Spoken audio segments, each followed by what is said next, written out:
Thanks, guys. So my story begins a long time ago when I was a camper at a summer camp in Algonquin Park.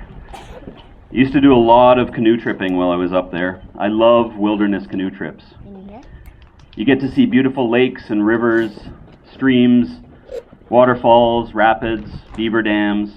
There's peaceful wildlife. You get to sleep under the stars. It's one of those special places. It's my happy place. But one of the things about canoe trips that make them challenging but rewarding is portages. The challenge is the mental and physical abuse on your body, but the reward is the sense of achievement when you're finished.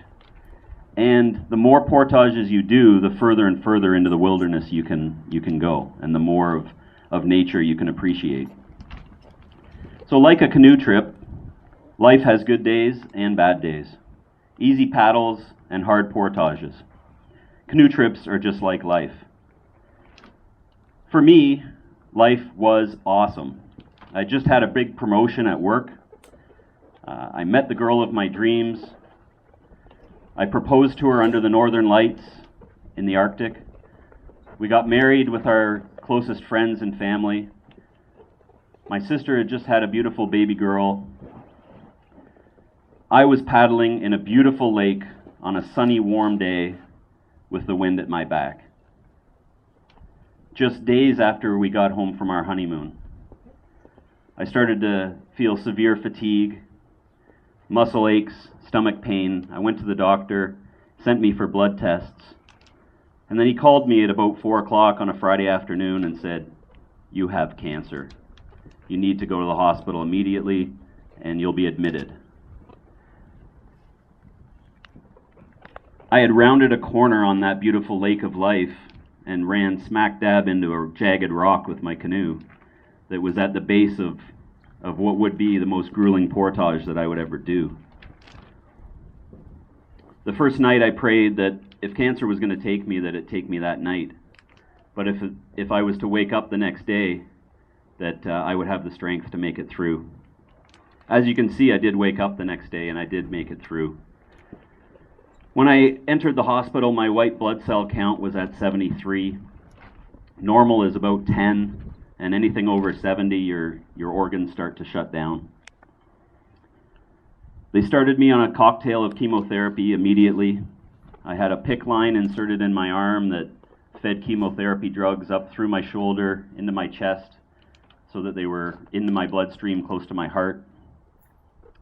My PICC line got infected shortly thereafter and had to be removed. It had caused a blood clot in my shoulder. I was put on blood thinners to break up the blood clot, and then it broke up and traveled into my lungs, caused a pulmonary embolism or a blockage in my lung. Later on, I had surgery for a portacatheter in my chest to replace the PICC line so they could feed the chemotherapy drugs into my heart again. I ended up with a staph infection, and my portacath got infected and had to be removed as well. I had radiation to the brain. I was so sick I could hardly lift my head off the pillow. I endured 3 years of chemotherapy. I was told that I would never have kids. I was given a 30% chance of survival. As you can see, my cancer portage had many steep hills, fallen trees, jagged rocks, muddy and slippery trails, bugs and black flies, and many twists and turns. But I finished my cancer portage, and am now in a new, exciting, and picturesque lake of life. I have an incredible wife and 3 boys that are here with us today. I invented a medical device to aid seniors on medical oxygen. I referee minor hockey. I'm a scout leader. I have a great job that's allowed me to travel the world. My wife has followed her dreams of being a florist and just bought the Forest of Flowers at Highbury and Huron in London. Our family, goes on a canoe trip every year in the summer to celebrate life. Life is awesome. Most of you are young, so statistically and thankfully have probably not had cancer, but we've all been touched in some way by somebody close to us. Since my diagnosis, my father-in-law has had prostate cancer and survived. My father has had prostate cancer and survived. He's also had lymphoma and survived. And 2 weeks ago was diagnosed for the third time in a battle against cancer.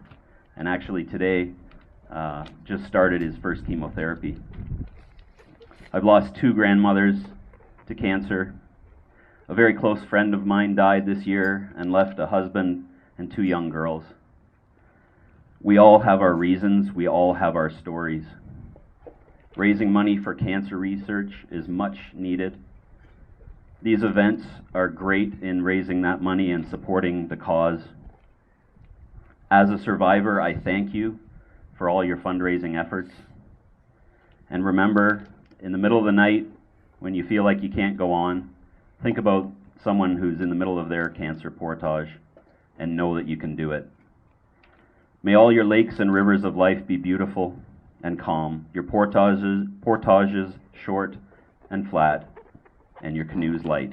Thank you.